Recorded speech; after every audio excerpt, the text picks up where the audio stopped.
Bueno, muy buenas tardes a todos. Muchísimas gracias por estar con nosotros. Ya de a poco se están uniendo a todos los que, bueno, han recibido nuestra invitación.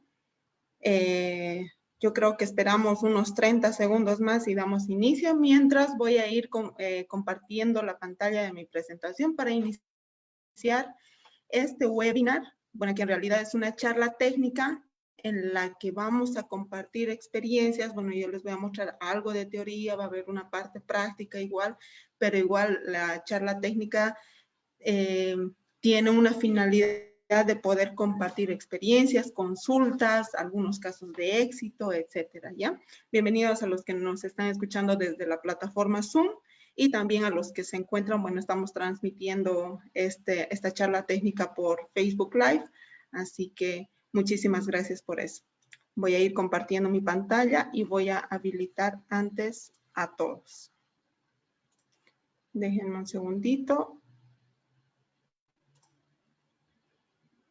Listo, habilito.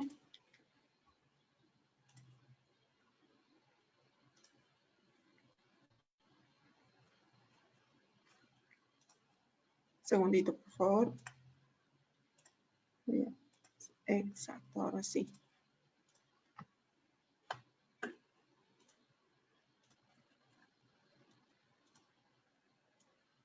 Muy bien. Les agradecería mucho que alguien me confirme si se logra ver correctamente mi pantalla, si se me escucha de forma clara para poder iniciar. Buenas tardes, sí se nota la pantalla, sí se escucha bien. Perfecto, muchísimas gracias. Bueno, iniciamos entonces. La verdad es que nuevamente les agradezco mucho por el tiempo que ustedes se permiten para poder acompañarnos en esta oportunidad.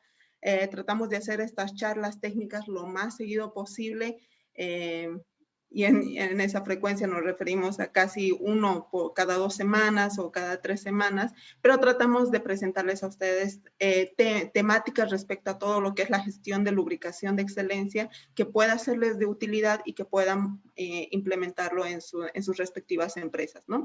Nosotros somos Proactive. Proactive es una consultora netamente que está dedicada y enfocada a la educación y asesoramiento especializado en todo lo que es gestión de lubricación de excelencia, ¿no? Basada en las distintas normas que hoy se encuentran vigentes, etcétera, que a lo largo de esta charla técnica se los voy a comentar.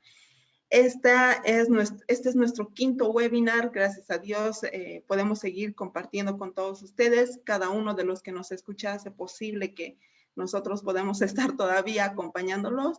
Y bueno, cualquier consulta estamos a sus órdenes. Algunas breves recomendaciones del webinar es solamente que cada uno podamos silenciar nuestros micrófonos durante las ponencias o durante la exposición de alguien, solo con la finalidad de que minimicemos el ruido de trasfondo, nada más, ¿no? ¿Por qué? Porque ustedes pueden y tienen todo el derecho de en cualquier momento de la charla poder levantar la mano o poder habilitar su micrófono para poder compartir cualquier consulta que tengan al respecto del tema que estemos tocando o también sobre algún caso de éxito que quieran debatir, etcétera. Como les digo, estas charlas técnicas se hacen y se construyen netamente a partir de experiencias vívidas, dudas, mitos sobre el rubro tal vez que hayan escuchado, etcétera. Vamos a desmitificar todo ello, ¿no? Sin más preámbulo, yo simplemente ahora me voy a presentar, ¿no? Mi nombre es Marcela Rodríguez, de profesión ingeniero electromecánico para los que no me conocen, ¿no?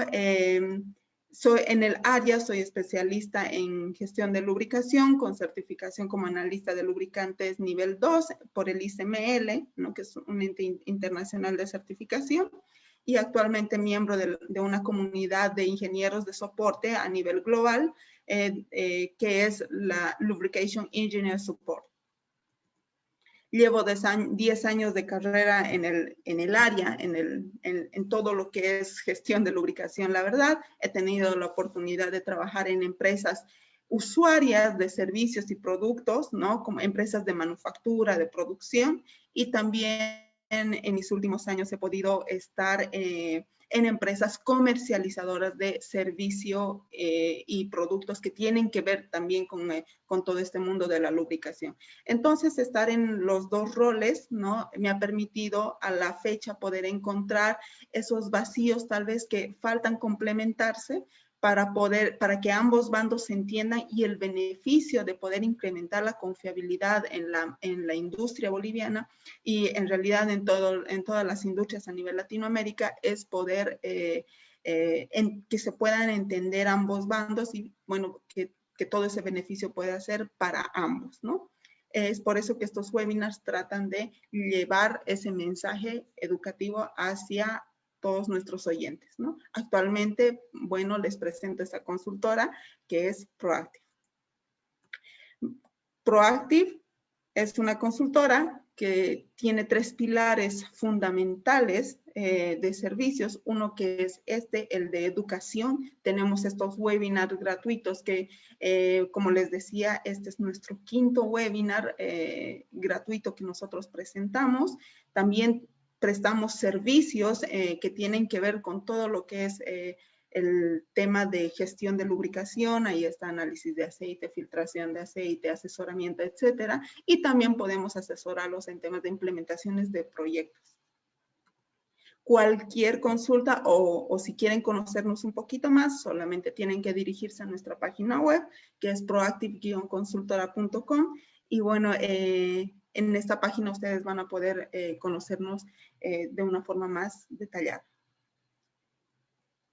Como les decía, llevamos 10 años de experiencia, empezamos, todo este camino empezó el 2011 y bueno, ahora Proactive se lanza este 2009, pero con toda esa trayectoria, con muchas ganas de compartirles.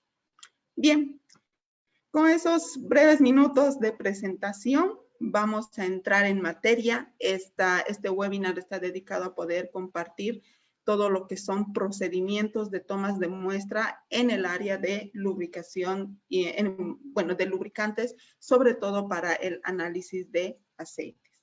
¿Ya? Primero vamos a conocer algunos breves términos que es necesario entender para que nosotros podamos tener claro ¿por qué le estamos dando tanta importancia a que se puedan hacer correctamente estas prácticas? ¿No? Porque hoy en día no podemos hacer nada si es que no tuviera una fundamentación técnica y en este caso la hay y es muy importante. Primero vamos a definir el término de tribología, un término que está sonando bastante en este tiempo, que se está manejando dentro del rubro del mantenimiento, confiabilidad y bueno, por supuesto de la gestión de lubricación.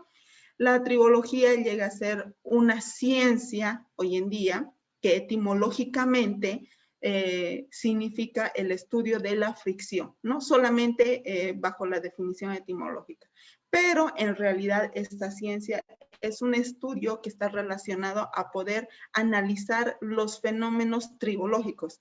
¿Qué son estos fenómenos tribológicos? ¿No? Es cuando dos superficies entran en contacto, en interacción, ¿no? En movimiento relativo y en estas superficies existen, ¿no? Estos fenómenos que tienen que ver con la lubricación, fricción, corrosión y desgaste, ¿ya?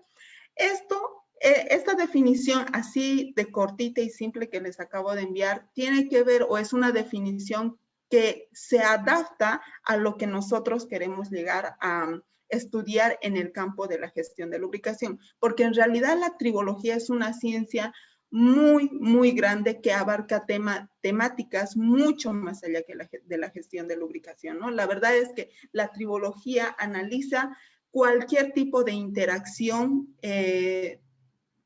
de superficies, ¿no? En los que haya algún tipo de fluido lubricante, que no necesariamente tiene que ser la grasa o aceite que nosotros conocemos, sino que también puede estar inmiscuido en algún fluido compresible, no compresible, y en este caso el aire también podría ser considerado como un tipo de lubricante, ¿no? Es por eso que esta ciencia puede estudiar no solamente la interacción de superficies de maquinaria, sino cualquier otro tipo de interacción de superficies que no tengan que ver con el campo industrial. También puede ser analizado esto, pero nosotros nos agarramos de esta definición y también la podemos asociar y un poco dirigir hacia lo que nosotros queremos estudiar, que es la gestión de lubricación.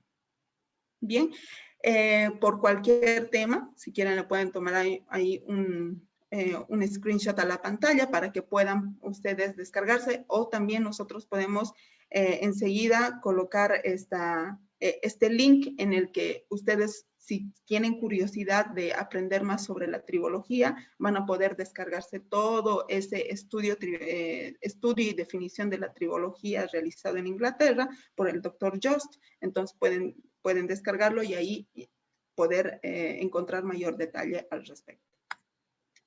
Muy bien, como habíamos dicho, la tribología en este caso la vamos a definir como que es una ciencia que estudia la fricción, desgaste y lubricación. Entonces, en este sentido, ¿qué es lo que sería un tribosistema? ¿No? Un tribosistema, ¿no? Ya un poco aterrizando hacia el campo de la gestión de lubricación, un tribosistema llegaría a ser una máquina que tiene la capacidad de funcionar, pero para que funcione necesita un lubricante, ¿no? En este caso, que puede ser, para nuestro caso, el lubricante, el aceite o la grasa lubricante, ¿no?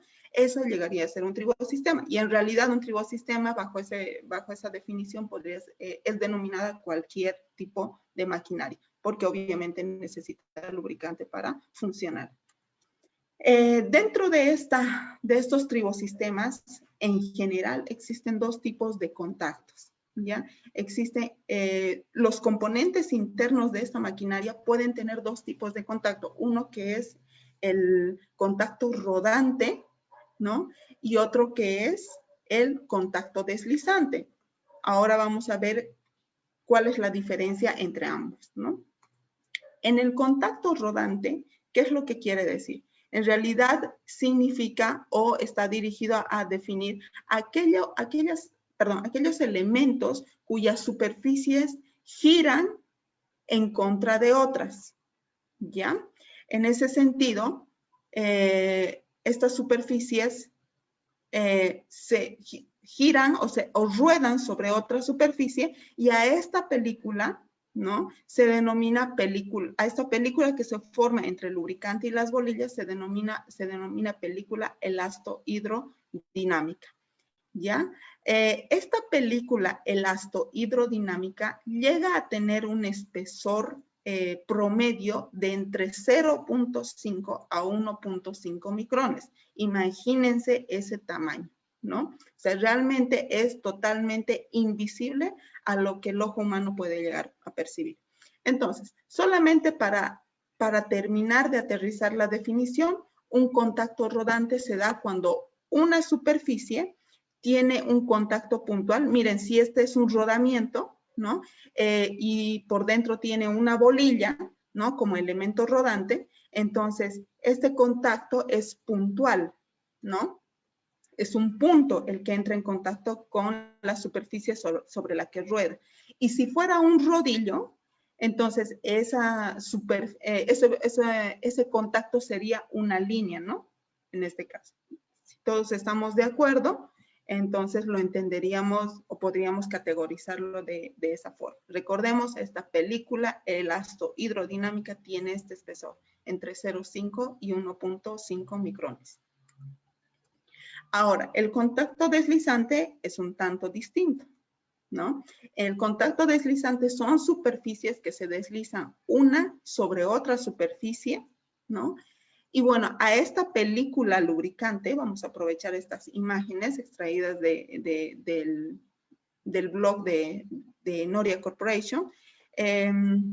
A esta película que se forma, en realidad se denomina película hidrodinámica, que en promedio es un espesor un poquito más grueso, que va desde 1 micra hasta 100 micras, pero en promedio siempre va a estar por las 10 micras, ¿ya? Obviamente es un poquito más grueso. ¿Y qué quiere decir? En realidad, como dicen, ¿no? Es una superficie que en este caso puede simular un cojinete, hagamos de cuenta que este es un cojinete, o un buje, ¿no? Entonces, es una superficie que se desliza sobre otra. En esa interacción, entonces, el contacto que va a haber es superficial, ¿no? Es un plano deslizándose sobre otro plano.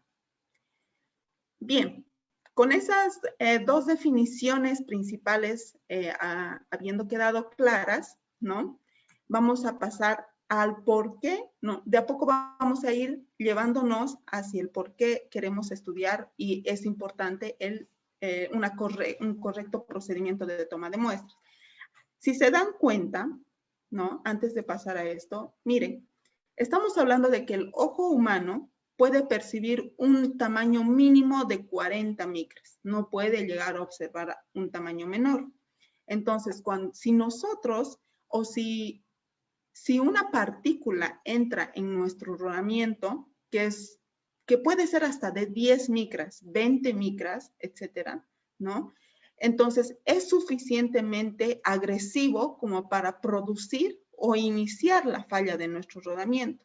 Y ese contaminante no lo vamos a llegar a ver, ¿no? A eso quiero ir, ¿no? Que no necesariamente nosotros tenemos que ver el contaminante con nuestros ojos para que realmente asumamos que ese contaminante está en nuestra maquinaria, ¿no? Y que es agresiva a nuestra maquinaria, ya sea en los elementos que tienen contacto rodante y también en los que tienen contacto deslizante, ¿no? Porque aquí estamos hablando de una película de 10 micrones y si acá entra una película de 20 micrones, entonces va a empezar a generar esa abrasión sobre las superficies y por supuesto se va a ir generando el desgaste que no queremos. Bien, para eso, justamente para eso es que se tiene normalizado el conteo de partículas bajo la norma ISO 4406, la última versión que es la del año 99, que se denomina Código ISO de limpieza, ¿no? ¿Qué es lo que nos dice el Código ISO de limpieza? ¿Qué es? Primero, que es un procedimiento de laboratorio que evalúa el grado de contaminación de sólidos en un fluido, ¿no? Este análisis que se hace con este conteo de partículas o Código ISO de limpieza categoriza a los fluidos, perdón, a los contaminantes, ¿no? Los cuantifica y categoriza a estos contaminantes por su tamaño y por su tamaño y por la cantidad, por supuesto, ¿no? Por eso decimos cuantifica y categoriza, ¿no? En este caso, no discrimina si es de naturaleza ferrosa, producida por el desgaste interno de la máquina, o si es un contaminante externo como tierra, productos del proceso, etcétera, ¿no? Solamente lo analiza y cuantifica el tamaño que tiene y en qué cantidad. ¿Ya? Entonces, visto desde el equipo donde se suele analizar este tipo, donde se suele realizar este tipo de pruebas en laboratorio, bueno, tenemos un espectro de este tipo que no nos vamos a poner a analizar, es solamente como ejemplo, pero para explicar un poquito mejor, miren, vamos a utilizar esta tablita, que es un poco más explicativa, donde vamos a entender o vamos a poder reconocer que el Código ISO de limpieza se categoriza por 3 tipos de números, ¿no? En los que se clasifican a las partículas, nuevamente, ferrosas o no ferrosas, en 3 tamaños. En tamaños mayores a 4 micras, tamaños mayores a 6 micras y tamaños mayores a 14 micras, ¿ya? Ahora, por ejemplo, si ustedes alguna vez reciben un reporte de análisis de lubricantes, ¿no? Con una codificación de este tipo.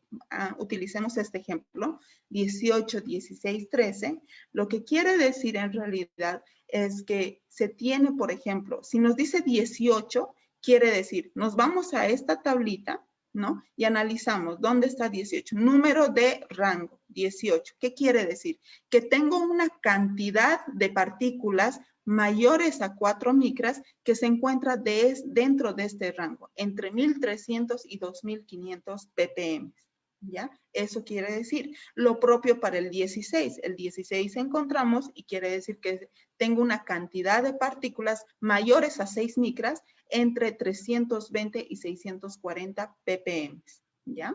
Ahora, y finalmente para el 13, nuevamente, tengo un código 13, que quiere decir que tengo partículas mayores a 14 micras, de las más grandes, ¿no? Y que son un poco de las más agresivas, por así decirlo, que está en una cantidad de entre 40 y 80 ppm, ¿no? Ahora, visto desde otro modo, hay algunos laboratorios, tal vez ustedes han podido ver algunos reportes, que no reportan el conteo de partículas con una codificación, sino a veces les reportan con la cuantificación de partículas. Les dicen, ¿no? Tamaños de partículas de 4 micras tiene 1752 partículas. De 6 tiene 517 y de 14 tiene 55. O sea, les da el resultado de la cantidad de partículas. Entonces, si nosotros queremos aterrizar en el código ISO de limpieza, lo que tenemos que hacer es analizar este conteo de partículas, en qué rango está, y así vamos a obtener el código que corresponde, ¿ya? Así, de forma simple, se puede interpretar el código ISO de limpieza. Pero ahora, ¿por qué es importante el código ISO de limpieza? El código ISO de limpieza es importante porque, si se dan cuenta, miren, para cada tipo de componente en sus máquinas, ¿no? Existe un código ISO de limpieza recomendado mínimo con el que debería trabajar para que la vida útil de ese componente o de esa máquina por lo menos conserve la que fue realizada por diseño, ¿no? La que fue establecida por diseño, ¿no? Por lo menos tenga esa vida útil y cumpla esa vida útil que el fabricante espera que dure su maquinaria. Si nosotros no cuidamos el código ISO de limpieza, volvamos unos pasitos hacia atrás, ¿no? Quiere decir que estamos descuidando el ingreso de partículas y contaminantes a nuestros componentes y a nuestro sistema. Y bueno, analizando, como ya vimos, lo que puede ocurrir y qué tamaño de partículas realmente pueden ser suficientes para empezar a acelerar el desgaste de nuestra maquinaria. Estamos hablando desde 0,5 micras hasta 10, hasta 20 micras, etcétera. Entonces, obviamente, si descuidamos eso, esa vida útil que espera el fabricante y que nosotros también quisiéramos que dure nuestra máquina, empieza a reducirse. Y miren, desde una acción tan simple es que empezamos nosotros, al desconocerlo, bueno, no podemos estar incurriendo en estas malas prácticas. ¿Por qué? Acá les coloco, o sea, he sacado de varias bibliografías, enseguida les voy a mostrar cuáles, pero desde varias bibliografías para distintos tipos de componentes, cuál debería ser el código ISO de limpieza, ¿no? Acá están válvulas, rodamientos, cojinetes, motores diésel, turbinas de vapor, reductores móviles, máquinas de papel, bombas, acá están válvulas solenoides, o sea, el mayor tipo de componentes que se pueda tener, ¿no? Aquí hay otros, ¿no? Transmisiones industriales, cajas de cambio, turbinas de papel, etcétera. Y acá, de alguna otra bibliografía, también saqué que para turbinas de gas, el código ISO de limpieza mínimo que se debería tener es de 17.15.12, y el de compresores debería ser mínimo 17.14.11, ¿no? Etcétera, mínimamente, ¿no? Pero acá, si ven este remarcado, dice fluido nuevo sin utilizar, ¿no? Entonces, el fluido nuevo sin utilizar es prácticamente nuestro lubricante, el nuevo, ¿no? El que recibimos, lamentablemente, desde la fábrica, de nuestros proveedores, del fabricante. ¿Por qué? Y no es culpa de ellos. En realidad, el fabricante de lubricantes no puede fabricar los suyos con tanta diversidad de código ISO de limpieza, ¿no? Entonces lo fabrica con un código ISO estándar que generalmente ronda este código 20.18.15. Entonces, si se dan cuenta, y respecto del análisis que hicimos anteriormente, este código ISO está bastante contaminado respecto de lo que debería ingresar a nuestras máquinas. Entonces, solamente agregando nuestro tambor de lubricantes o nuestro aceite, etcétera, a nuestra máquina sin previa filtración o sin ninguna práctica de filtración fuera de línea, ya cuando esté cargado, etcétera, si no tenemos ese hábito de poder lograr mínimamente estos códigos ISO de limpieza, ya estamos incurriendo en prácticas que van a disminuir la vida útil de nuestra maquinaria, ¿no? Por eso es tan importante poder tomar en cuenta estas consideraciones de filtración, análisis de lubricantes, etcétera, ¿no? En anteriores webinars hemos hecho, pueden ir a nuestra página y revisar los webinars pasados, y también en siguientes webinars vamos a explicar muy a detalle esto, pero en este caso y con estas consideraciones de importancia que estamos mencionando, es que realmente por lo menos queremos resguardar que en el procedimiento de toma de muestras se haga de la manera más adecuada como para que nosotros al momento de tomar la muestra no contaminemos la muestra y bueno, al laboratorio llegue a ir o bueno, se entrega una información.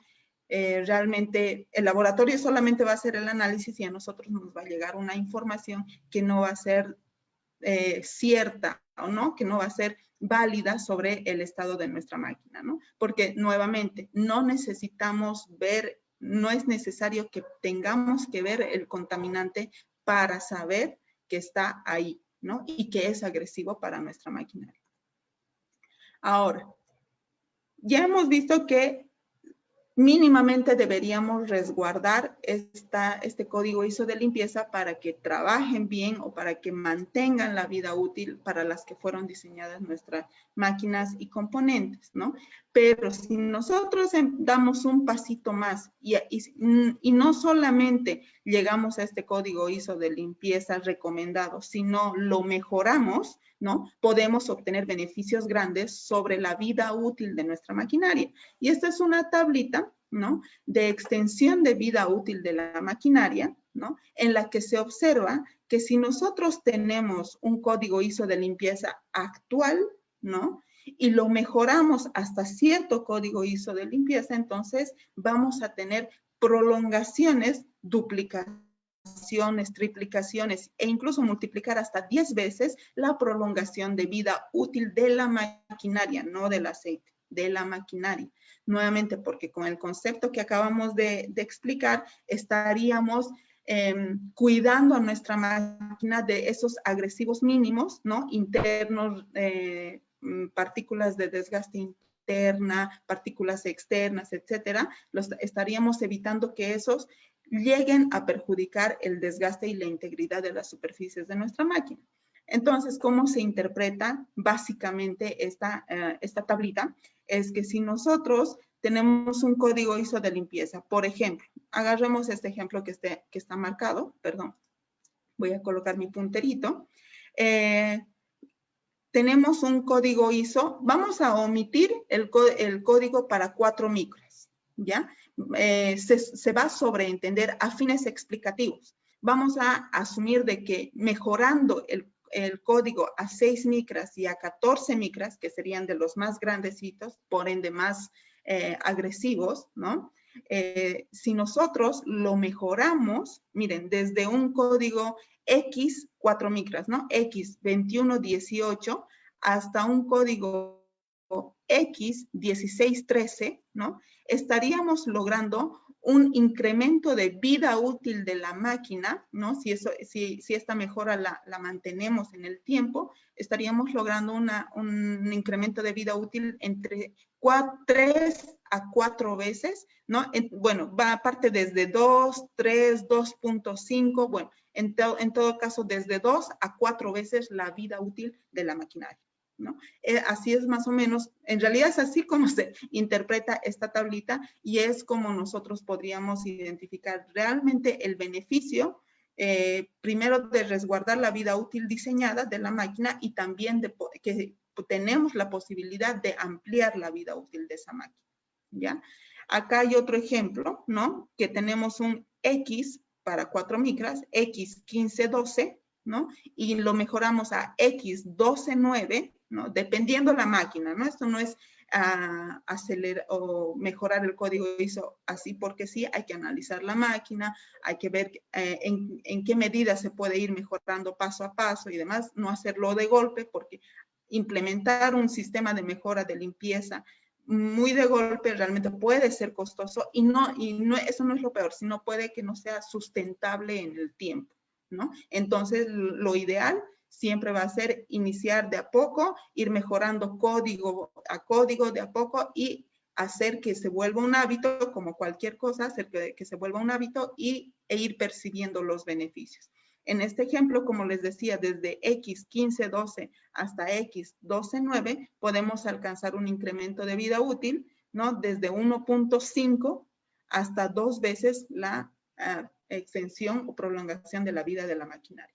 Entonces, así se puede jugar con esta tablita y poder interpretar esos beneficios de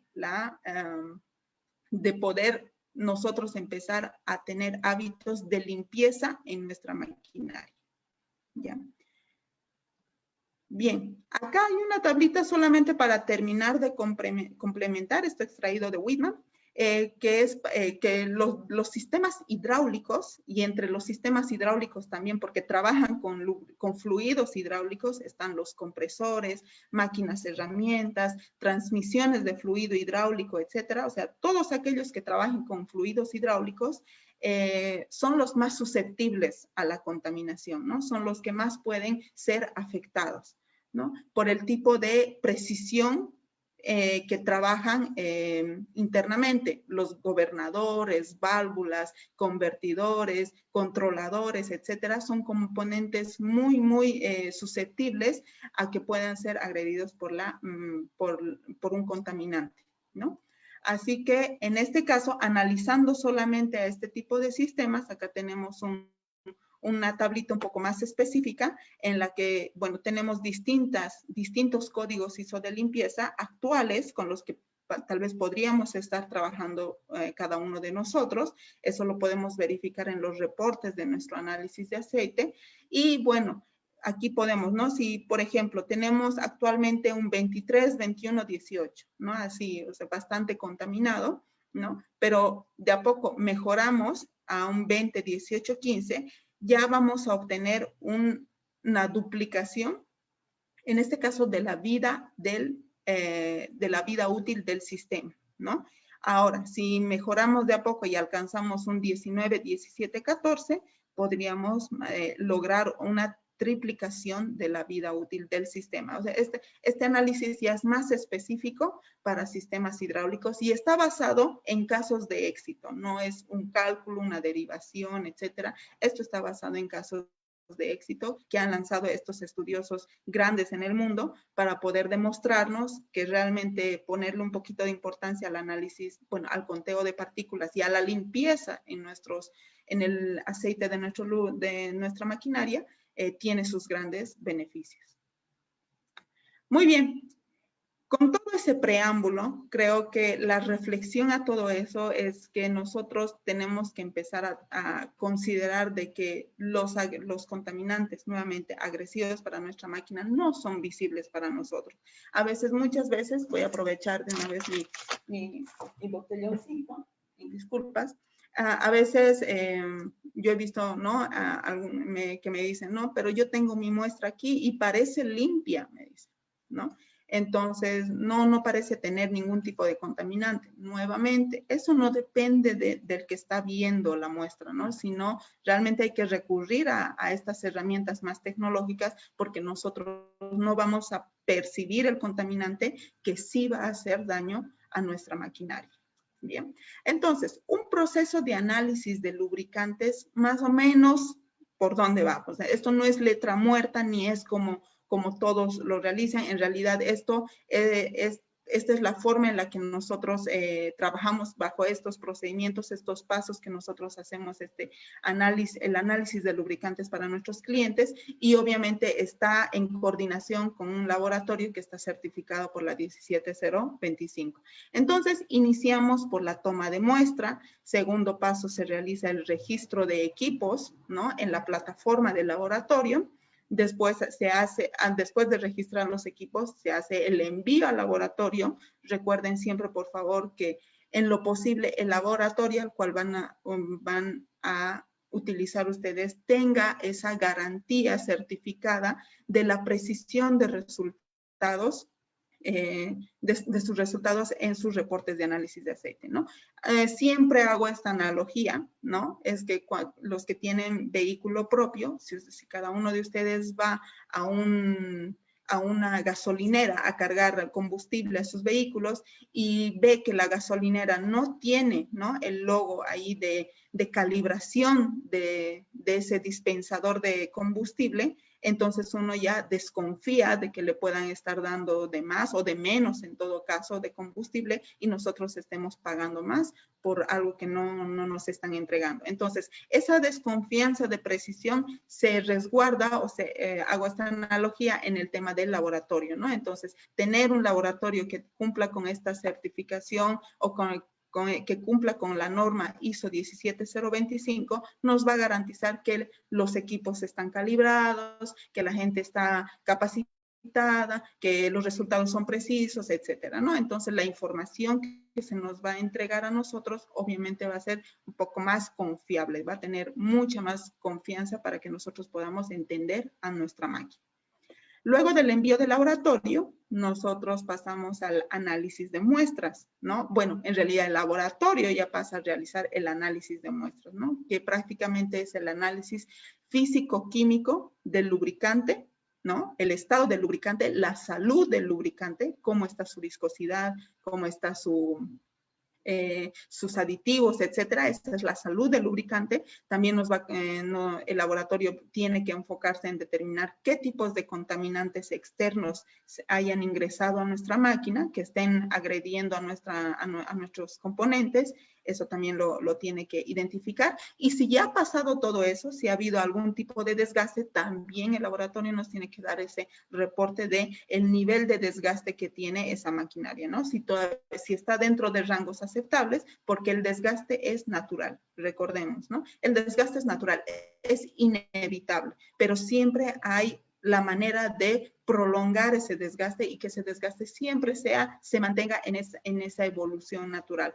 Si nosotros permitimos el ingreso de contaminantes, trabajamos con un lubricante degradado, etcétera, entonces ese desgaste se va a acelerar y es ahí donde nosotros incurrimos en disminuir la vida útil de nuestra maquinaria, ¿no? Entonces, toda esta información es la que en datos analíticos tiene que analizar el laboratorio. Posteriormente, se realiza el diagnóstico de resultados, ¿no? Como un análisis de sangre a nosotros, ¿no? Un laboratorio entrega numeritos y el doctor es el que interpreta los numeritos y nos dice qué es lo que de qué adolecemos, ¿no? En este caso es lo propio, ¿no? El diagnóstico de resultados, en este paso se interpreta todos esos datos y se emite un diagnóstico sobre el estado de la maquinaria, del aceite y de la maquinaria en conjunto.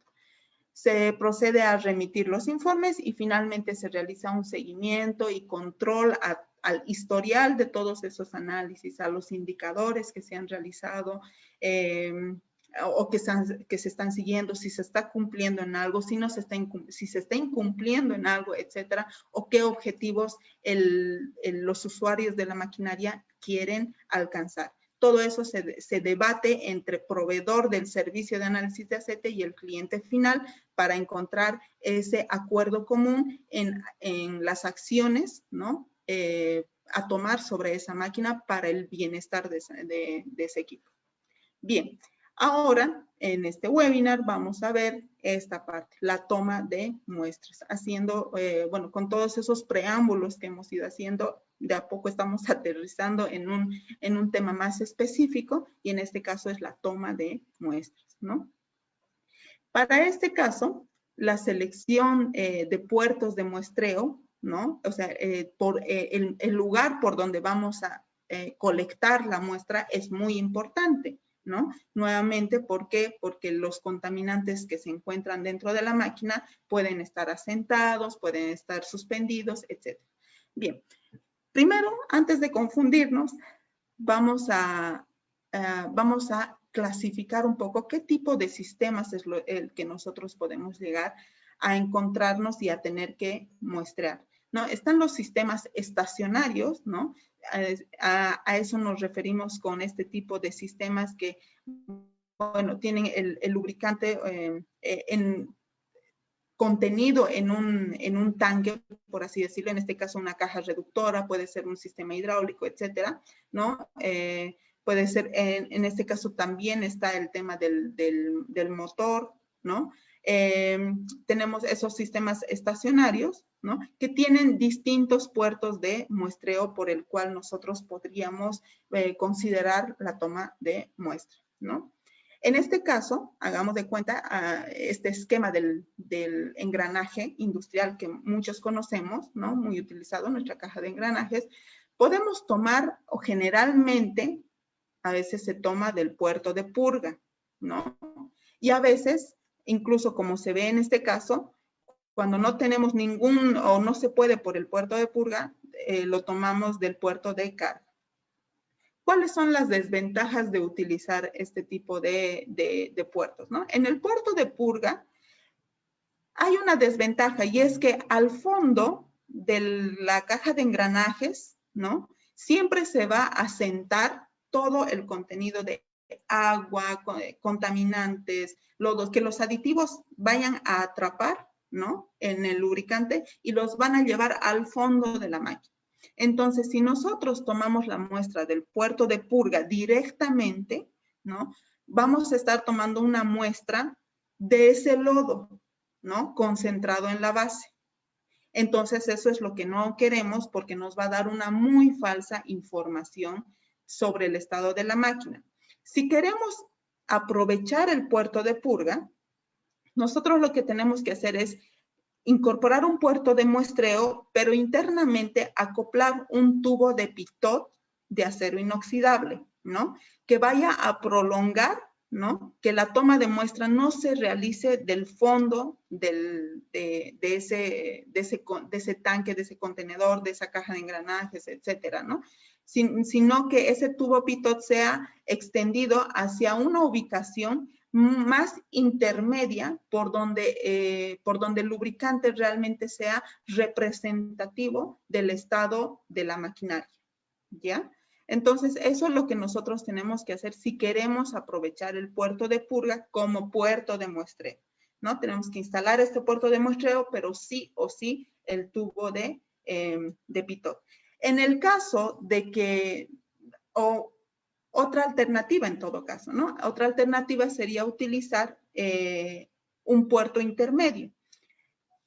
En muchos casos, los reductores de engranajes y otro tipo de sistemas similares, si no tienen puerto de muestreo, si no vienen de fábrica con puerto de muestreo, en ese caso tienen al menos un perno acá, como un tapón, ¿no? Que a veces tal vez no entendemos o desconocemos de qué tipo de, o para qué está instalado ese perno, ahí a un costado, ¿no? Casi a la mitad del equipo. Y en ese caso, el sistema, bueno, el puerto de muestreo también podemos instalarlo y también hacerle, si es que no llega hasta este fondo, hasta esta parte hasta la parte media del lubricante, nosotros lo que podemos hacer es también instalarle un puerto de pitot, un tubo de pitot que vaya a alcanzar esa información adecuada de la máquina y del lubricante, ¿ya? Eso también podemos aprovechar y es mucho mejor, hasta más garantizado, mucho más recomendable por hacer eso. Entonces, solamente sería sacar ese tapón, aprovechar un mantenimiento de esa máquina, sacar ese tapón e instalar un puerto de muestreo que coincida con el diámetro y la rosca, no es más, ¿no? Y con un tubo de pitot acoplado, ¿ya?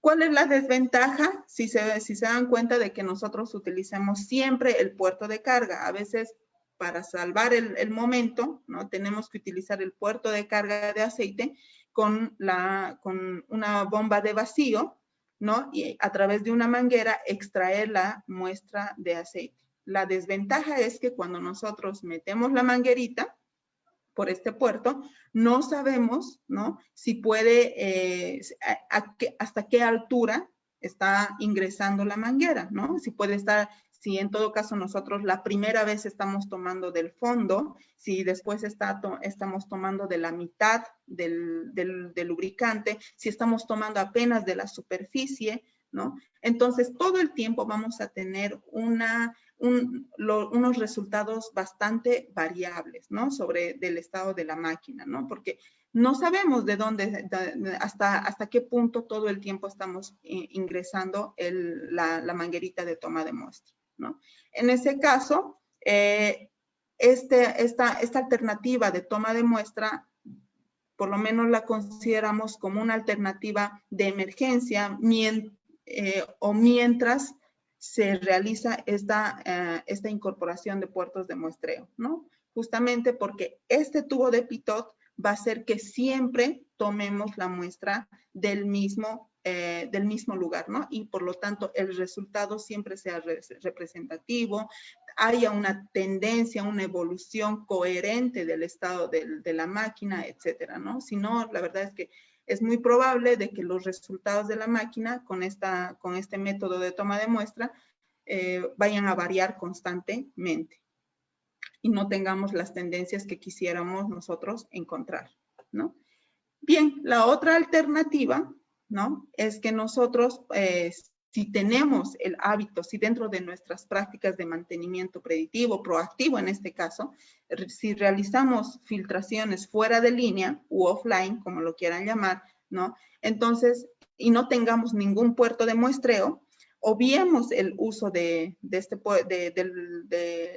puerto de carga para tomar la muestra y aprovechemos más bien el carrito de filtración de esta filtración fuera de línea para tomar la muestra, ¿no? Obviamente en la línea antes de que pase por el filtro, ¿no? Ahí es donde tenemos que tomar la muestra. Si pasa por el filtro, entonces hemos perdido información, ¿no? Es otra alternativa que podemos tomar para minimizar también los riesgos y tomar siempre una muestra representativa. Puede ser otra alternativa.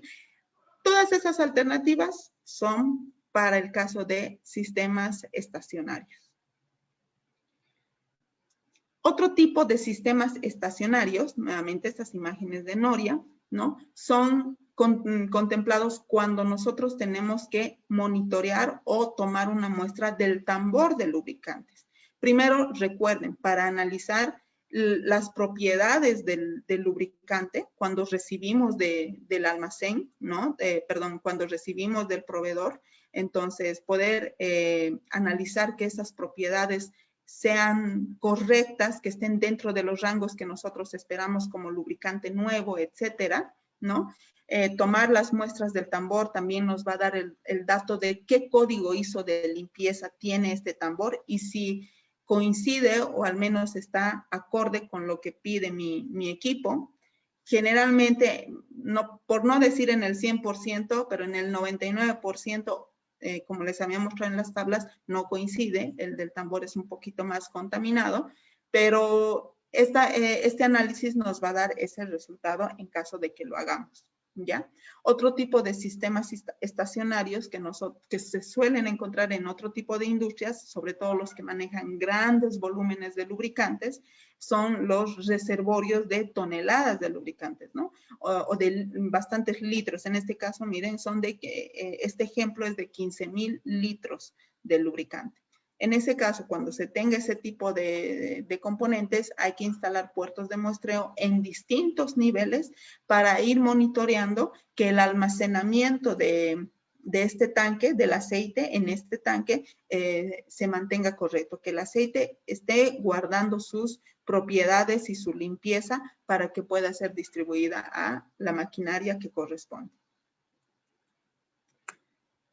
Bien, por el otro lado tenemos los sistemas dinámicos. Y cuando nos referimos a los sistemas dinámicos, son esos sistemas que prácticamente nos indican que existe una recirculación de aceite a través de una red, ¿no? Una red de tuberías en este caso. Y es muy clásico, un clásico ejemplo es el sistema hidráulico, ¿no? Para poder accionar distintos componentes. No vamos a entrar en detalle de qué componentes puede accionar un sistema hidráulico porque es inmensamente variado, ¿no? Hoy en día y con la tecnología que existe, pero sí analizar ¿no? En el principio por el cual funciona un sistema de recirculación hidráulico, que es un tanque reservorio del aceite hidráulico, ¿no? Y una red de succión del aceite, ¿no? Un filtro por el cual se filtra el aceite, ¿no? Los contaminantes que pueda estar resguardando en este tanque. Una bomba pasa a través del filtro, se discrimina o se quedan varios de los contaminantes dependiendo de la capacidad del filtro, pasa a la bomba un aceite un poco más limpio, ¿no? Y de la bomba, bueno, pasa a distintos tipos de componentes, ¿no? En este caso, un regulador de presión, pasa al controlador de válvulas, bueno, en este caso que son válvulas que controlan tanto la presión como el flujo, la dirección del flujo de las líneas tanto de succión o de entrega de lubricante como de la línea de retorno, ¿no? Y aquí prácticamente esta sección ejemplifica a cualquier tipo de sistema que puede accionar toda esta presión de lubricante, ¿no? Todo este sistema hidráulico, toda la energía hidráulica que está generando esta red. Entonces, obviamente va a accionar a algún tipo de componente para transformarlo en energía mecánica. Entonces, solamente ejemplificamos con esta parte. Pero luego de pasar por cualquiera que sea este componente, ¿no? Puede ser un motor, puede ser un gobernador, puede ser una simple válvula, un controlador, etcétera. Siempre después de pasar de este dispositivo va a haber una línea de retorno del aceite. Obviamente va a volver a pasar por el sistema de regulación de válvulas para controlar un poquito el flujo y luego devolverse el lubricante hacia el tanque reservorio, ¿no? A esto nosotros denominamos sistemas dinámicos. En este caso, si se dan cuenta, acá hay un puerto de muestreo que está ubicado en un codo y que lo denominamos como PP, que sería puerto principal, ¿ya? ¿Por qué denominamos puerto principal?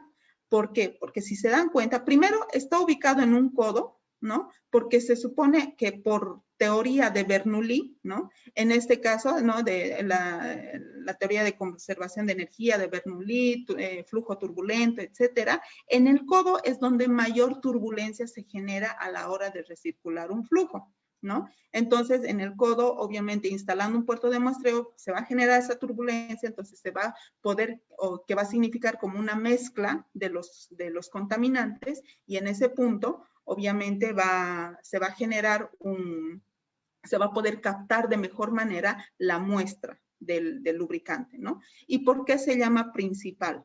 Se denomina principal porque este aceite que ha ingresado ha pasado por el filtro primero, pero después ha pasado por la bomba, por el controlador de presión, por las válvulas, sobre todo por todos los equipos de accionamiento, la línea de retorno, etcétera. Prácticamente ha pasado por todos los sistemas, tiene información de todos estos componentes, el aceite, ¿no? Y pasa por acá. Y antes de ser filtrado por cualquier lado, entonces en este caso estamos tomando una muestra de aceite con información de todos estos componentes, incluyendo el reservorio, ¿no? Por eso se llama puerto de muestreo principal, ¿ya?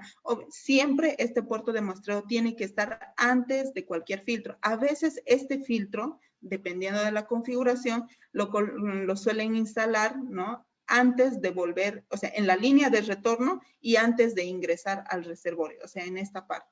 En esto, como ejemplo, es válido que esté en la línea de entrega de lubricante, o en la línea de flujo, de ida del flujo, pero que esté obviamente antes de la bomba, ¿no? Entonces, pero este puerto de muestreo tiene que estar antes de cualquier filtro, porque si no es ahí donde se pierde la información. También se tienen puertos de muestreo secundarios. Miren, puerto de muestreo PS, puertos de muestreo secundarios. ¿Qué es lo que buscan estos puertos de muestreo secundarios? Buscan medir o buscan información o tomar información específica de algún componente, ¿no? En este caso, ¿no? Si nosotros instalamos este puerto de muestreo secundario en este lugar, ¿no? ¿Qué es lo que vamos a tener? ¿Qué información? Vamos a obtener y captar información de la bomba, ¿no? específicamente del estado de la bomba, porque ni bien este lubricante va a pasar por acá y directamente vamos a tomar la muestra antes de que pase por el resto de componentes, ¿no? Si nosotros instalamos este puerto de muestreo acá en esta sección, no vamos a tener información de la bomba, pero sí seguramente vamos a querer buscar información de la eficiencia de nuestro filtro, ¿no? Si está todavía en condiciones, si está filtrando bien los contaminantes, si tiene algún, si es un filtro con separador de agua, si todavía tiene las propiedades para separar correctamente el agua. Entonces, todo eso nosotros vamos a poder monitorear dependiendo de la ubicación que nosotros tomemos o consideremos para instalar estos puertos de muestreo secundarios. Acá, por ejemplo, un puerto de muestreo secundario podríamos instalarlo, miren, en este codo, ¿no? Y si instalamos en este codo, ¿qué información vamos a tener? Vamos a tener información netamente del dispositivo que está siendo accionado por este sistema de recirculación hidráulica, ¿no? Entonces, en ese caso sería también un puerto secundario porque estamos analizando información específica de un componente, ¿no? A este primario es porque tiene información de todos los componentes en una sola muestra, ¿ya? Esa es la diferencia y es así como se ha denominado la disposición de puertos de muestreo en sistemas dinámicos. Y esto no es, tampoco es ley instalar estos puertos de muestreo, ¿no? No es que siempre tiene que estar ubicados en estas secciones.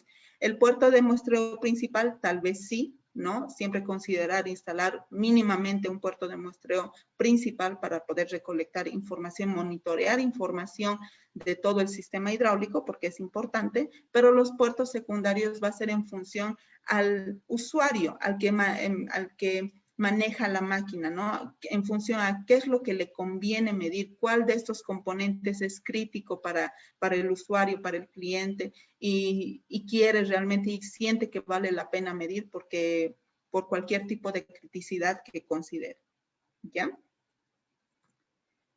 Ahora, a modo de solamente ilustrar los tipos de puertos de muestreo, existen muchos tipos, ¿no? Dependiendo del tipo de fluido, dependiendo del caudal de flujo que se genere, si es estacionario, si es un sistema estacionario, si es un sistema dinámico, si es un sistema de alta, media o baja presurización. Existen bastantes tipos. Hay algunos tipos de puertos de muestreo que incluso tienen el puerto de muestreo y una mirilla de nivel más incorporada, los dos en uno, para poder tomar la muestra y a la vez monitorear que el nivel de aceite esté en su lugar, y no solamente el nivel de aceite, sino esta mirilla lo que pretende mostrarnos es poder que nosotros percibamos, ¿no? Con la vista algún cambio de coloración, consideraciones extrañas en el lubricante, ¿no? Que nos hagan dudar de su estado, de sus propiedades, de que se encuentre realmente bien el mismo,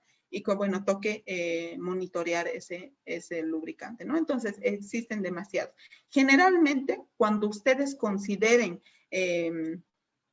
solicitar o querer implementar puertos de muestreo en algún sistema crítico que ustedes tengan, los datos que generalmente se les pide para poder dimensionar adecuadamente estos puertos de muestreo es la viscosidad del lubricante que están utilizando, la presión en el punto de muestreo, el tipo de rosca para acoplar un puerto, ¿no? Miren, acá todos tienen una rosca que solamente es acoplar, retirar un perno y acoplar el puerto de muestreo, las medidas para el tubo de pitot, ¿no? Estas medidas para el tubo de pitot sí o sí vamos a tener que recurrir a los planos de la máquina para poder determinar qué medidas tiene que tener ese tubo para que pueda tomar una muestra representativa, ¿no? El tipo de material requerido, si generalmente un tubo pitot es de acero inoxidable, pero si tal vez necesitamos algún tipo de material o aleación especial, justamente por las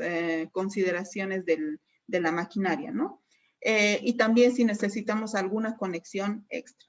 Esos son los datos que generalmente se les pide cuando alguien solicita un puerto de muestreo para poder dimensionar el más adecuado, Nuevamente, no se trata de comprar lo más caro, lo más sofisticado, no, se trata de comprar lo adecuado, lo optimizado, ¿no? Para poder percibir resultados no se necesita realmente grandes compras, sino el que corresponde. Bien, ahora, ¿qué pasa cuando no tenemos puertos de muestreo? Y no sé si decir lamentablemente, pero realmente esta es la realidad de muchas empresas, ¿no? A veces no contamos, nuestras máquinas no vienen con puertos de muestreo incorporados y todavía nosotros no los hemos incorporado o hemos implementado. Pero mientras no implementemos puertos de muestreo, realmente no podemos relegar el no hacer el análisis de aceite, ¿no? Entonces, el análisis de aceite o el monitoreo de la condición del aceite, sí tenemos que realizarlo y para eso, por lo menos, deberíamos contar con los materiales y herramientas mínimos para realizar este procedimiento. Nuevamente podemos realizarlo solamente extrayendo la muestra con la manguerita, ¿no? Eso mientras analizamos la instalación del puerto de muestreo. Ya sabemos porque tiene sus desventajas, pero mientras tanto podemos analizar esto. ¿Qué tenemos que tener entonces mínimamente para iniciar un monitoreo de condición en nuestro aceite y que no tengamos puerto de muestreo?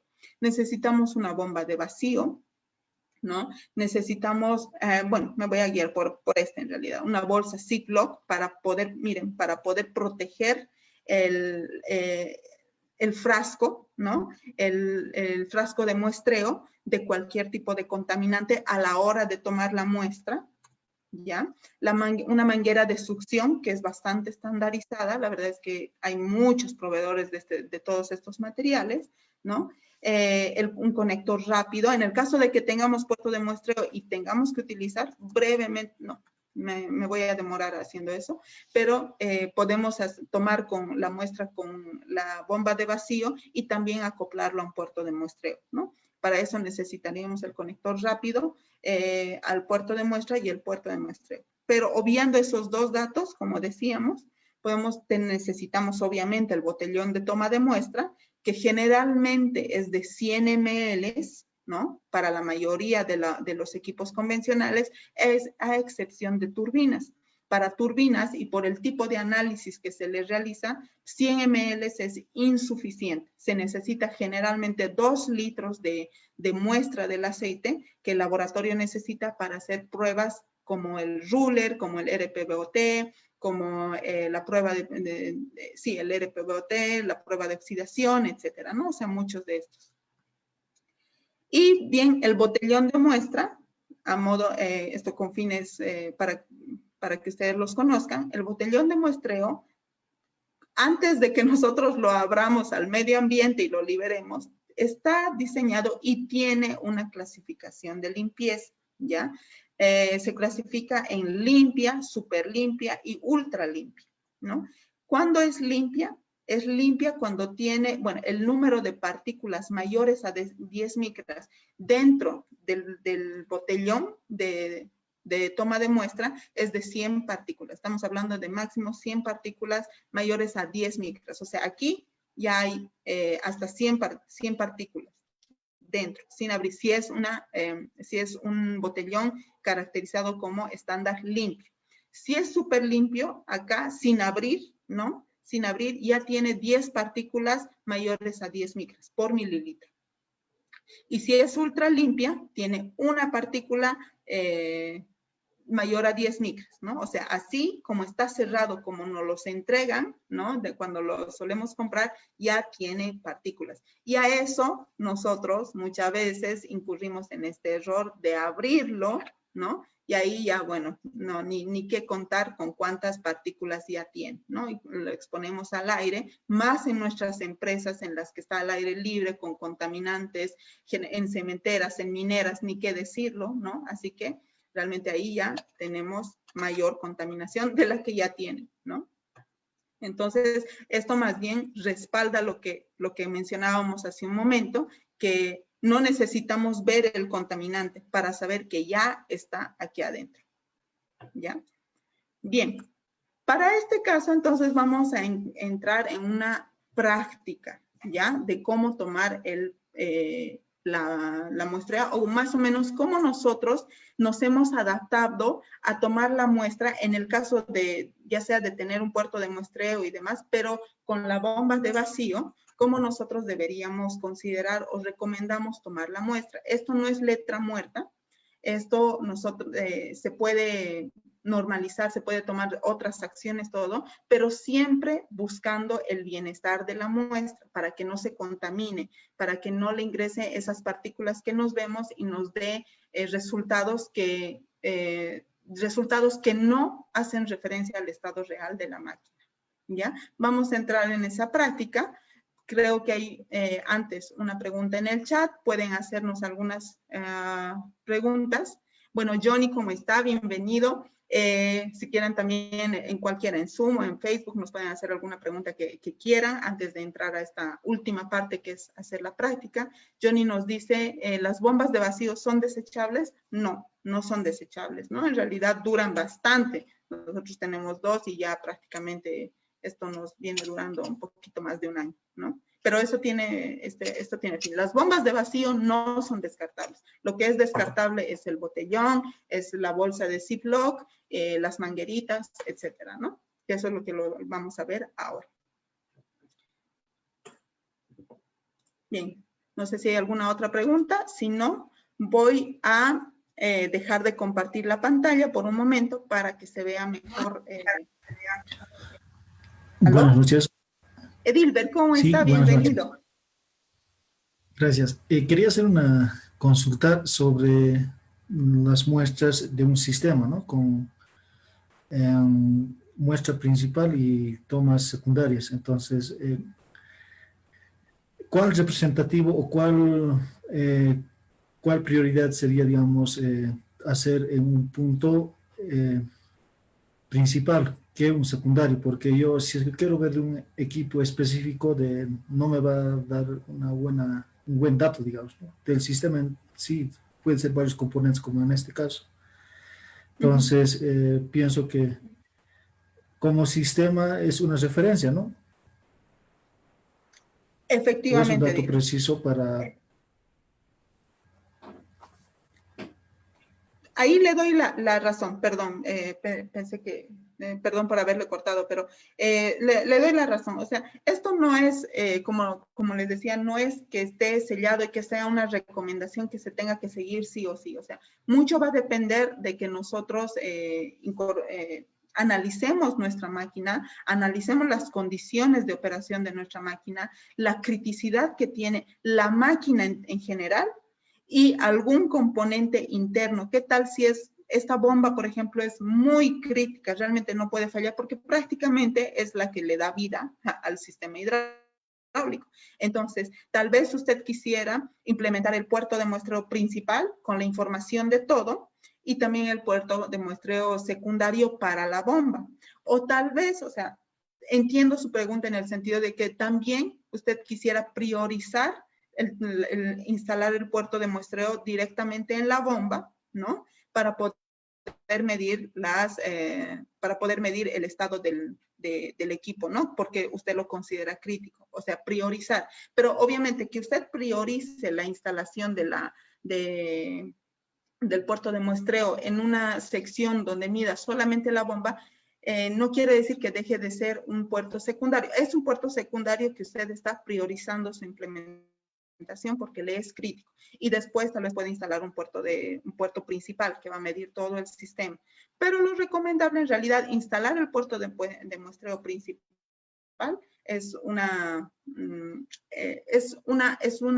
práctica bastante recomendada porque ahí podemos descartar también varios problemas del sistema.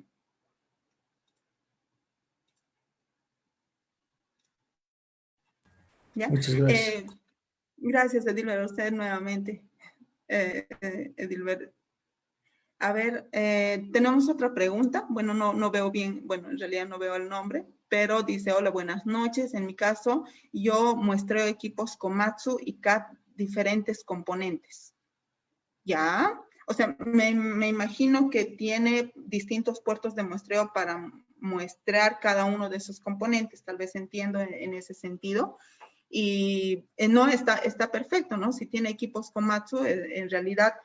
Ahora, otro tema es los equipos móviles, Komatsu, Caterpillar, etcétera, y que usted tenga puertos de muestreo en el motor, o muestree el motor, muestree el diferencial, muestree la transmisión, etcétera, ¿no? Muestree los mandos finales, etcétera, ¿no? Es otra cosa. En ese caso, serían considerados por ser componentes independientes, ¿no? La maquinaria es móvil, ¿no? Tal vez para que no se confundan los términos, la maquinaria que usted tiene es móvil, ¿no? Pero los sistemas, por ser independientes, serían más o menos considerados como sistemas estacionarios, porque son sistemas que tienen su propio tanque y circulan en sí mismos, ¿no? Por esa razón podrían ser sistemas estacionarios. Me imagino que usted lo que tiene es eso y en realidad no es un lubricante que circula por toda la red de transmisión, motor, hidráulico, etcétera, ¿no? Exactamente, muestreo componente por componente. Perfecto. Ahí estaríamos en el caso de un sistema estacionario dentro de sistemas estacionarios dentro de una maquinaria móvil. Esa sería más o menos la interpretación o el enfoque de ese equipo. Muchísimas gracias, más bien. Bien. Entonces, pasemos al puerto de a la práctica. Ya, vamos a ver un poquito. Ay, creo que se me ha cortado un tema. Ya, ay, no sé qué hice, pero voy a verificar si se sigue transmitiendo en Facebook. Si no, ay, no sé qué pasó. Pero bueno, vamos a continuar.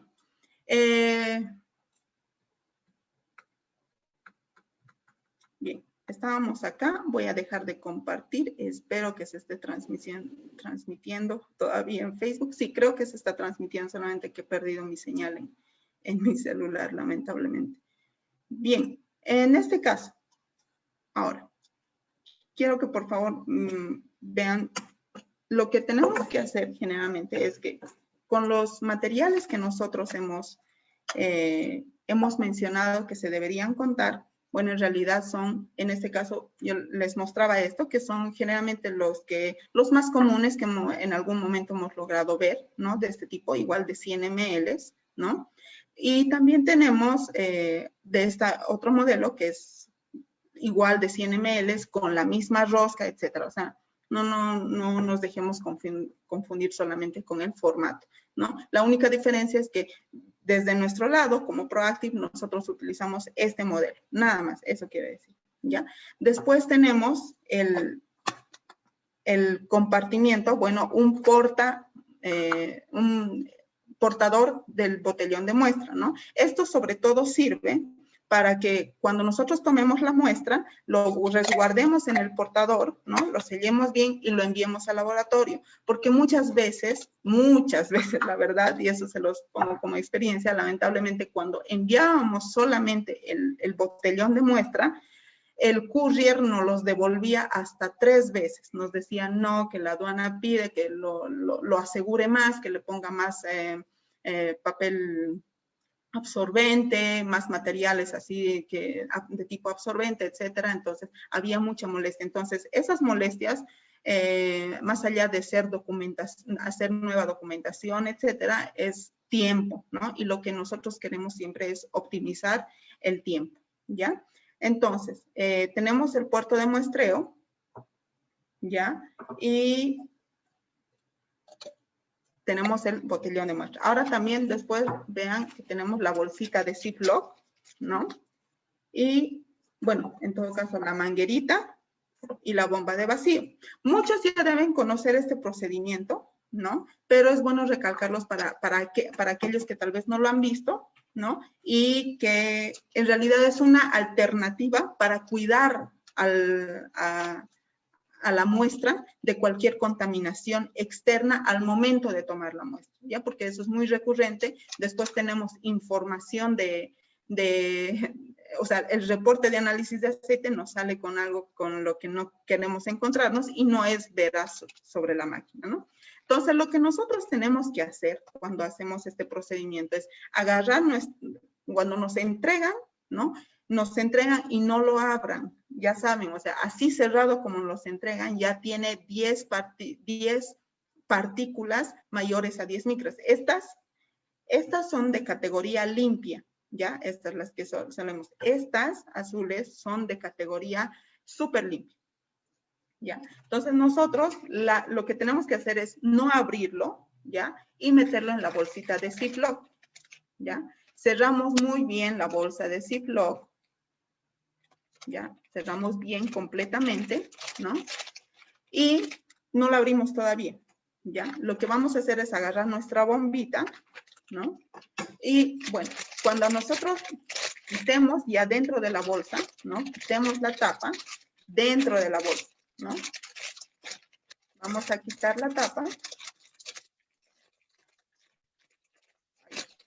Bien, ahí está. Quitamos la tapa. Tomamos una parte, ¿no? Tomamos una parte, bueno, lo presionamos sobre alguna cara de la bolsa, ¿ya? Y lo enroscamos en la bomba de muestreo, en la bomba de succión, perdón, ¿ya? Ay, perdón.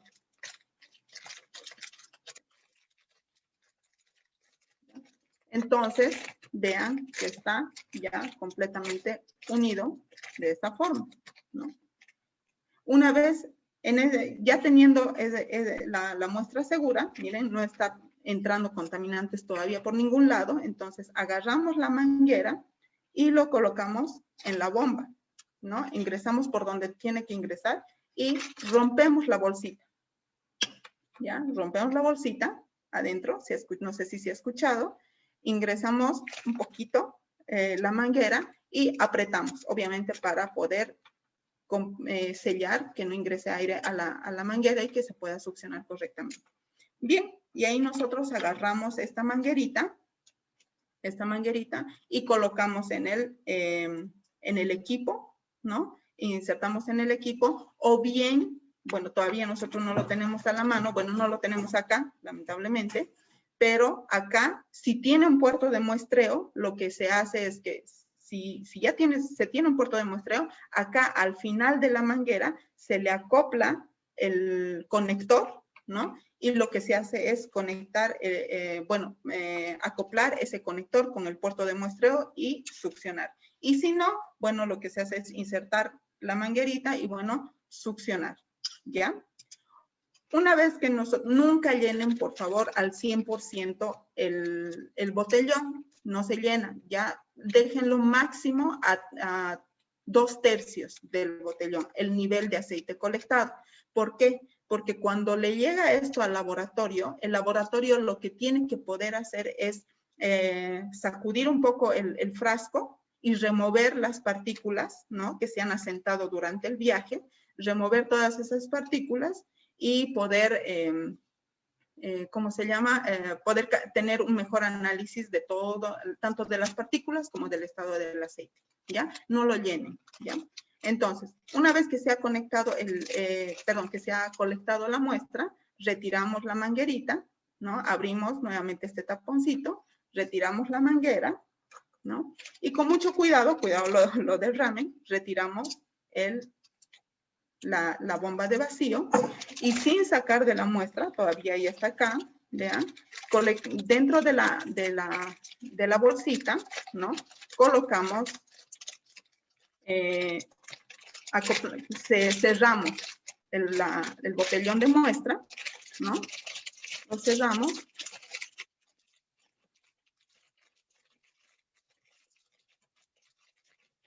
Y bueno, ya cerrado dentro, recién abrimos la bolsa de Ziploc, ¿ya? Y sacamos la muestra. La muestra en todo caso ha tenido la mínima contaminación posible. Si alguno encuentra una forma de reducir más o encuentra una forma, una alternativa de reducir más la posibilidad de contaminación, perfecto, porque de eso se trata. Esto no es ley, no está escrito en piedra, es solamente una idea, una alternativa.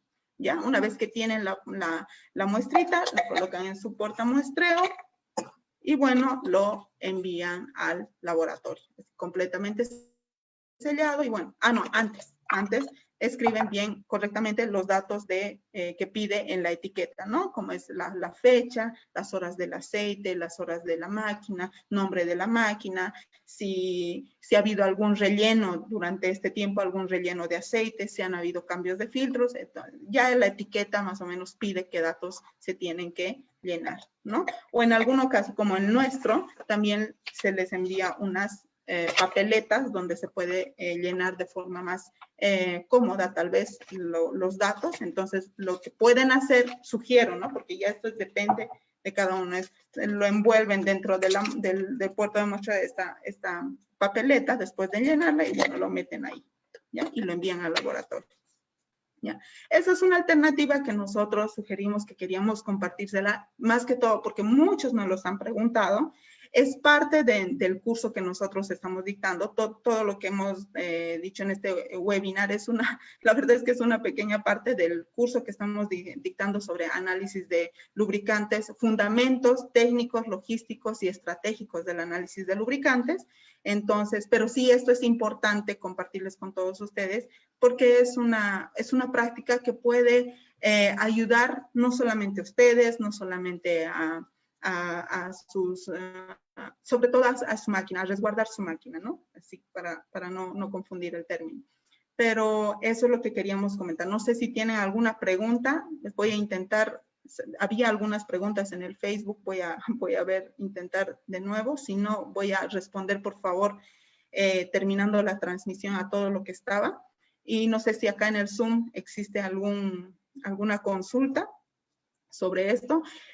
Antes de eso, solamente nosotros, como estamos muy ligados a que estas prácticas sean de la mejor manera, en el caso de que alguno necesite o quiera consultar por el servicio de análisis de lubricantes que nosotros hacemos, nosotros les entregamos, o sea, parte del servicio se incluye en el costo, la bolsa de Ziploc, la manguerita, el puerto de muestreo, perdón, el frasco, el botellón de muestreo, ¿no? Y el portamuestreo, todo eso está incluido, así que solamente para que lo consideren, para que tengan a la mano todas estas herramientas para hacer este procedimiento. Y si no, entonces traten de comprarse porque no es caro. Miren que yo en un supermercado hay bolsas de Ziploc, 100 unidades a 50 bolivianos, creo, o sea, realmente no es caro, ¿no? Las mangueritas se encuentran en muchos lugares, es una manguerita de 5 milímetros estándar, y los botellones de muestreo son bastante estándares por la misma rosca, 100 ml, la misma rosca, que igual que esta de las comunes, ¿no? No sé si hay alguna consulta antes de terminar este webinar. A ver, creo que hay algo en el chat de acá. Nos dice, una duda, ¿y el filtro nos ayuda en la retención de partículas? O sea, los filtros deja pasar partículas muy pequeñas que solamente pueden ver con el método que usted menciona, o existe otro método que nos ayudaría en la muestra y detección de partículas. A ver, nuevamente, hay una partecita que no entendí. El filtro no ayuda en la retención de las partículas. O sea, los filtros dejan pasar partículas muy pequeñas que solamente pueden ver con el método que usted menciona. Sí, efectivamente. O existe otro método que nos ayudaría en la muestra y en la detección de partículas.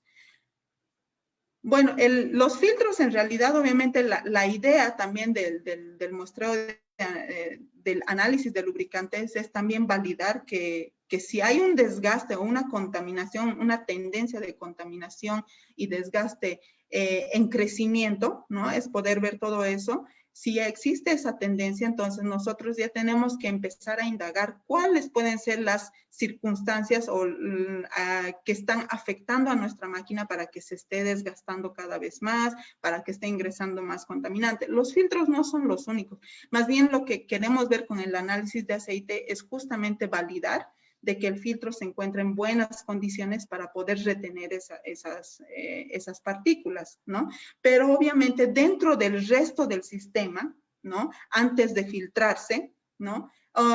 Tiene que estar circulando, tiene que haber una cantidad de partículas de desgaste en una cantidad que no sea peligrosa, por así decirlo, ¿no? Que no sea agresiva a las superficies de la maquinaria o que no sea una cantidad que vaya a aglomerarse lo suficiente para empezar a causar abrasión a nuestra máquina, ¿no? Sino que esas partículas naturales de desgaste que todo el tiempo se están generando en nuestro sistema, estacionarios o dinámicos, entonces de alguna forma se retengan en el filtro, ¿no? Eso sí. Entonces, si es así, si el filtro se encuentra en buenas condiciones y si no hay contaminantes externos, ¿no? Y si nuestro equipo está funcionando en condiciones adecuadas, cosa que el desgaste es el menor posible, entonces siempre esos filtros van a retener en la maquinaria, perdón, siempre esas partículas se van a retener en el filtro y cada vez que tomemos muestras al lubricante, vamos a poder validar más bien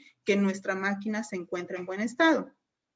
Aprovechando eso, más bien hago una analogía, como nosotros cuando vamos al doctor. Cuando nosotros vamos al doctor y nos hacemos un análisis de lo que sea, haciendo la analogía de sangre, queremos que nos diga que, o sea, que estamos bien. En realidad tenemos que querer que nos diga que estamos bien, que todas nuestras condiciones o nuestros índices de salud están correctos, que estamos trabajando en correctas condiciones, que nuestra alimentación está bien, etcétera. Tal vez hay alguna recomendación ahí para ajustar, no sé, hacer un poquito más de ejercicios, comer un poquito mejor, etcétera. Pero todo queremos que nos diga que estamos bien. No queremos, cuando vamos al doctor, no quisiéramos que nos diga que estamos mal y que realmente por nuestros resultados tenemos que empezar en un proceso de monitoreo para ver cuándo nos va a tocar la cirugía, ¿no? Eso es lo que no queremos. Esa es la segunda etapa, o sea, la etapa cuando ya el desgaste realmente es excesivo y ya ha causado algún malestar a la maquinaria, ¿no? Eso es lo que no queremos en el caso de la máquina. A la máquina, en el futuro, en el mediano y largo plazo, los monitoreos tienen que ser para controlar que todos sus parámetros, tanto de salud como de contaminantes y de desgaste, siempre esté dentro de parámetros que no sean agresivos, que sean los naturales, ¿no? Eso es lo que nosotros tenemos que ver y para eso obviamente los filtros tienen que estar de acuerdo, filtrar los mínimos de acuerdo, en función a la eficiencia y a la capacidad del filtro, obviamente se van a poder filtrar mayor o menor micraje de partículas y eso es mucho mejor para resguardar más bien la maquinaria. A ver, otra consulta dice, en el caso de perforadoras, ¿qué mejoras se pudiera hacer en los mandos finales? Y en mi caso se muestrea por los pernos del mando. Ah, ya sí. La verdad es que sí, en las circunstancias en las que alguna vez me ha tocado tomar las muestras de los mandos finales, ¿no? Se toma siempre por uno de los pernos, ¿no? Porque ahí está más o menos el nivel de aceite. Y bueno, las desventajas de todo eso es que al abrir el perno, como la rueda prácticamente está ahí, y la rueda obviamente no está limpia, está llena de todo, la contaminación del camino por el que ha tenido trayecto. Entonces, desde que abrimos el perno, ya hay contaminación inmediata, ¿no? Por eso sería ideal poderle colocar no hay ningún tipo de presión en un mando final, o sea, prácticamente es nivel de aceite trabajando ahí y los engranajes que se están sumergiendo en el mando final están trabajando obviamente por inmersión, ¿no? O por salpique a lo mucho, y por la velocidad misma es simple inmersión, ni siquiera por salpique. Así que realmente ahí sería, la verdad es que el consejo sería instalarle un puerto de muestreo, el más simple que haya para ese tipo de casos, y que cuando nosotros vayamos a tomar la muestra, se le ponga un adaptador rápido, se conecte, se extraiga la muestra y listo, porque en mandos finales sí, la contaminación es terrible porque está, bueno, ahí al final o muy cerca de la rueda, ¿no? Y y el viento y todo eso, ¿no? Un desastre. Bien, no sé si hay alguna otra consulta. Bien, entonces muy brevemente, solamente para despedirme, voy a compartir mi pantallita y, bueno, nuevamente preguntar si hay alguna consulta, pero si no, entonces sí, por favor, cualquier consulta adicional por ahí en el camino les sale, quieran algún tipo de asesoramiento, consulta, etcétera, por favor escríbanos. Nosotros estamos predispuestos, la verdad es que trabajamos, muchos de los que están presentes aquí son clientes que nos van haciendo consultas constantemente de los temas rutinarios del trabajo, ¿no? Y nosotros estamos predispuestos para poder ayudarlos, para que se mejoren las prácticas. ¿Por qué? Porque la educación es nuestro objetivo final, ¿ya? Estamos ubicados en Santa Cruz, La Paz, Tarija y recientemente hemos incorporado nuestro contacto en Oruro, así que nos pueden ubicar, contactar a estas personas de las distintas ciudades y bueno, con todo gusto y prestación del servicio que podamos darle, ¿no? Cualquier cosa igual para volver a ver nuestros contactos, a nuestras personas de contactos, escribirnos a nuestros correos. La verdad es que tenemos un montón de formas por las que se puedan contactar con nosotros. Pueden visitar nuestra página proactive-consultora.com. Y bueno, eso sería todo por hoy, por este webinar. Yo estoy muy agradecida porque participen. Mil disculpas a los que no, bueno, por el icono acá sé que se sigue transmitiendo en Facebook, pero no lo estoy viendo ahora, así que muchísimas gracias a todos. Si hay consultas en el Facebook, lo voy a responder enseguida. Y bueno, solamente desearles muchas bendiciones y hasta la próxima. Estén atentos, por favor, que a nosotros nos gusta mucho hacer este tipo de webinars. Bien, si no es más, hasta entonces. Gracias.